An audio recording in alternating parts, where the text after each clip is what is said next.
Աշխատանքային իրավունքների ոտնահարման 481 դիմում է ստացել առողջապահական եւ աշխատանքի տեսչականը նախորդ տարի։ Այս թվից 290-ը կամ 60.29%-ը ներկայացրել են կանայք։ Աշխատավարձի եւ վերջնահաշվարկի ժամանակավոր անաշխատունակության եւ մայրության նպաստի, աշխատողի առողջությանը պատճառած վնասի թերի վճարումներ ու փոխհատուցումներ, հղիության պատճառով աշխատանքից ազատում։ Սրանք են եղել հիմնական խնդիրները։ Այս տվյալները տարբեր եզրահանգումների տեղիք են տալիս, օրինակ կանանց աշխատանքային իրավունքները խախտվում են ավելի հաճախ, կանայք ավելի հակված են պայքարելու իրենց իրավունքների համար։ Վարձատրության, հղիության եւ մայրության ժամանակահատվածում իրավական պաշտպանությունը շարունակում է մնալ կարևոր խնդիր։ Այն, որ մեր երկրում կանայք իրենց խախտված իրավունքների վերականգնման հարցում առավել հետևողական են, նշում է նաև Արմիությունների կոնֆեդերացիայի նախագահը, սակայն չի կիսում տեսակետը, թե կին աշխատավորների իրավունքներն ավելի շատ են ոտնահարում։ Այն, որ կանայք ավելի շատ են դիմում իրենց աշխատանքային իրավունքների խախտման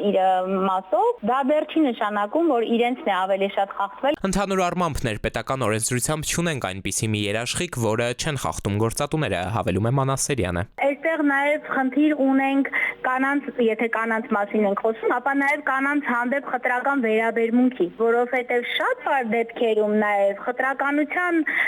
մասով է կանանց իրավունքները խախտվում, այսինքն խտրական վերաբերմունքի են արժանանում կանայք։ 2023-ից հիշենք աշխատավայրում բռնության կամ սեռական ոտնձգության արգելքին վերաբերող օրենսդրական նոր կարգավորումը մտավ ուժի մեջ, սակայն իշխանական падգամավորն արձանագրում է այն դեռևս բավարար չէ դեպքերի կանխարգելման եւ իրական պաշտպանության տեսանկյունից։ Օրինակ, անցած մեկ տարվա ընթացքում տեսչականը ստացել է աշխատավայրում բռնության կամ սեռական ոտնձգության ենթարկվելու մասին 3 ահազանգ, սակայն հարուցված վարչական վարույթները կարճել են աշխատավայրում բռնության կամ դրա սպառնալիքները ներառող արարքներ չարձանագրելու հիմքով։